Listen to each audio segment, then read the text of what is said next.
Very pleased to have with us on the program tonight from the Independence Institute in Colorado, Mr. Dave Kopel. Dave, good evening to you, sir. And good evening to you out there in NRA land. Well, thank you very much. Now, listen, before we talk some international stuff, let's talk about what was going on at Fordham University Law School last week. A Second Amendment symposium, and my, how times have changed. I think a few years ago, a Second Amendment symposium at Fordham Law likely would have featured a lot of individuals who didn't really think we had a right to keep and bear arms as individuals, but that was not the case last week. Well, there were some who thought that, although Yes. They are coming to terms with Heller in various stages, some still in denial, others in different stages of grief. But it was put on by the Fordham Urban Law Journal, which is one of the law journals published by Fordham. The whole thing was videotaped and will be on the internet fairly soon, we hope. And it was a good mix of pro-gun and pro-rights people versus the people who are against those things. What any particularly interesting exchanges or points of view from the other side that you heard on display, Dave? You said that they're slowly coming to terms in different ways with the Heller and McDonald decision. I'm curious, did anybody say anything at all about revisiting these decisions, given that it was a 5-4 in both Heller and McDonald? Oh, sure. One of the people on the morning panel was Richard Aborn, who's a lawyer in New York City now. He was formerly the head of Handgun Control Incorporated back in the 90s, in the days when the organization was at its most effective.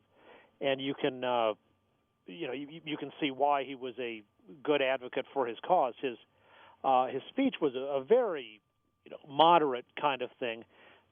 Said we don't, it would be ridiculous to try to get rid of all guns. We don't want to do that. I just want to have, he talked about his experience as a DA and going to homicide scenes.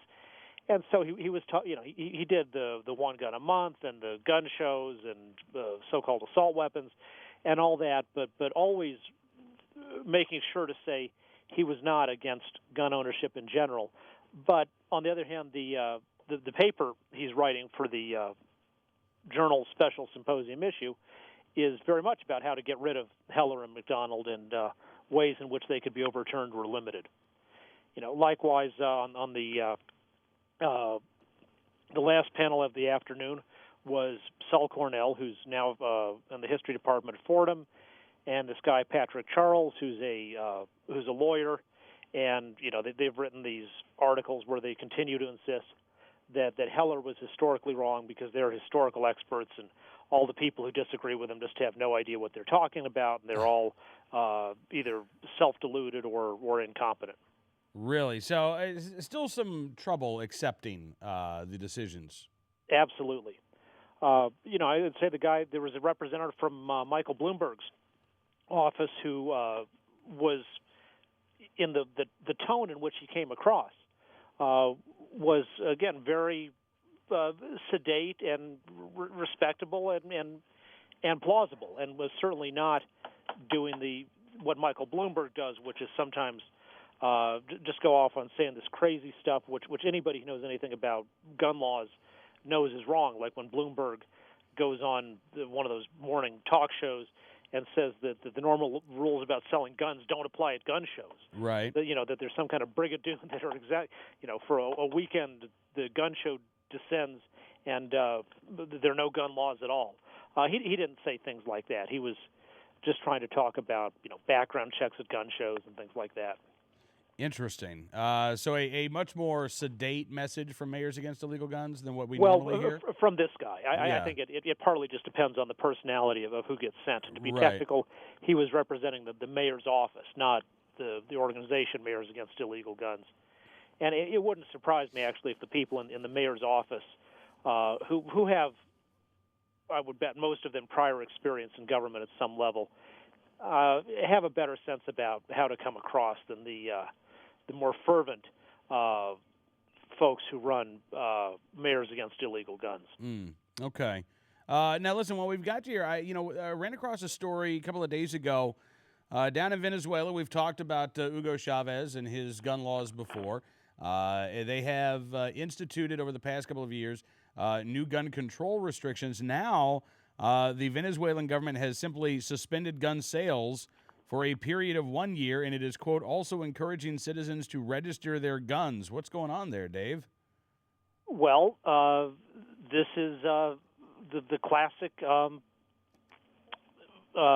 steps that tyrants take, as our founders pointed out. That one of the methods by which tyrants achieve their control over the people is by disarming them, and it's also similar to what King George and his wicked ministers tried to do to the Americans, which was one of the things, as I detail in an article coming out soon in the Charleston Law Review, that turned the what was a political dispute over taxes and things like that into the American Revolution. The British government embargoed all arms imports into the United States and all our ammunition imports. Mm-hmm. And likewise, that's what Chavez is essentially doing, is prohibiting any new acquisition of firearms for the people. He's, with Russian help, building a huge Kalashnikov factory in Venezuela for his army and for his select militia of so-called revolutionary, but actually statist, tyrannical thugs. I also see Pablo Fernandez, who is a member of the Presidential Commission for Arms Control in Venezuela, said something about in order to avoid corruption and police who, quote, cooperate with criminals by selling ammunition, a laser code will be put on each bullet in order to identify it in the case of a crime. That almost seems, Dave, like they're talking about not microstamping, but ammo serialization. Yes, and if they're putting it on the bullet, that's quite a technological feat to do it on every bullet. But of course, it's also one of the things where you can, by some pretext, tremendously raise the cost of ammunition. And Venezuela is a middle-income country, Mm-hmm. and here, if you raise the cost of a box of ammo from $20 to $50, there are lots of people who would feel the pain of that increase, but could still go out and buy the ammo.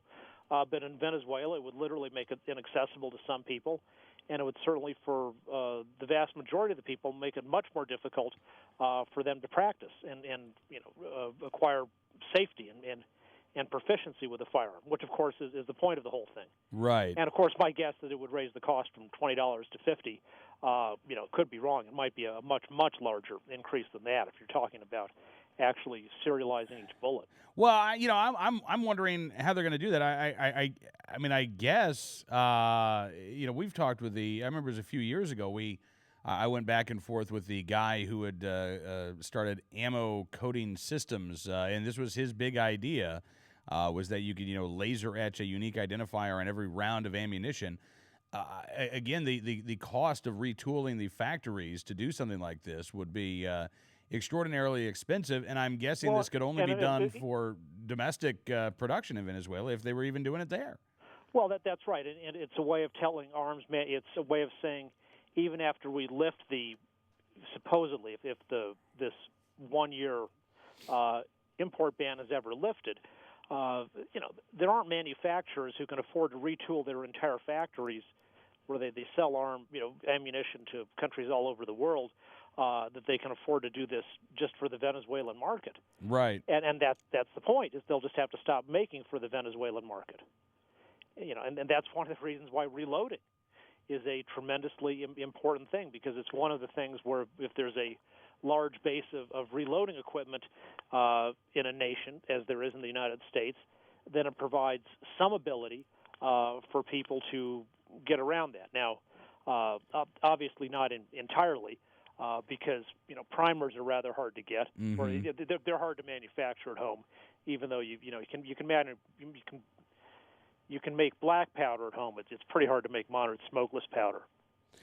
Do you see this, Dave, becoming more and more common? I mean, obviously Venezuela is not the most democratic of societies. Do you see other strongmen, other dictators cracking down on civilian ownership of firearms? Yeah, Chavez is the role model for a new brand of Latin American tyrant, of how you can move a society into tyranny on a step-by-step basis, and while preserving for the consumption of useful idiots like Jimmy Carter,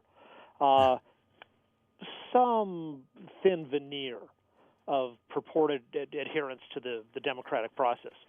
So in Bolivia and Ecuador, both have governments that are very much admirers of Chavez, just as Chavez is a great admirer of Fidel Castro. And Chavez is the 21st century version of Castroism. And then in Argentina, you have a government where the democratic institutions are stronger, but certainly Kirchner is generally hostile to press freedom and has been running the economy into the ground in the long term, although in a way that is already producing very serious inflation, produces this short-term illusion of prosperity. So the conflict hasn't really hit yet, but it will, and I wouldn't be surprised to see the Kirchner regime in Argentina trying to take similar steps. Interesting. I mean, that, again, I mean, you hear what's going on in these other countries, and it just makes you so thankful that, A, we've got gun owners who are active, and we've still got our rights to protect, because once they're gone, I mean, it's you just don't see these countries get them back. It's a lot harder. It's a lot harder to get them back, and especially in a situation in Canada, where the democratic process was always functioning, they are getting some of their rights back with the repeal of the long gun registration law. But in because the Canadian government was interested in banning guns and fighting culture wars, but it wasn't interested in turning Canada into an absolute dictatorship. But in Latin America, the folks are not so lucky. Well, absolutely. In fact, I understand, and I don't know if you've seen the stories, but down in Australia, I guess they're talking about a new round of gun controls and gun bans once again. Now that gun ownership has actually kind of gotten back up to a reasonable level after the gun bans of the mid-'90s, now they're saying they've got to institute more laws. Well, because it's not really about public safety. It is about a culture war to eradicate, over the long term, a particular type of mentality, which is of self-reliance and individualism. Dave Kopel from the Independence Institute, thank you so much for your time tonight, sir, and I look forward to talking to you again very, very soon. Sounds great, and I'll meet you in St. Louis. All right. Yes, indeed. 1 month from tomorrow, as a matter of fact, is when the NRA annual meetings begin.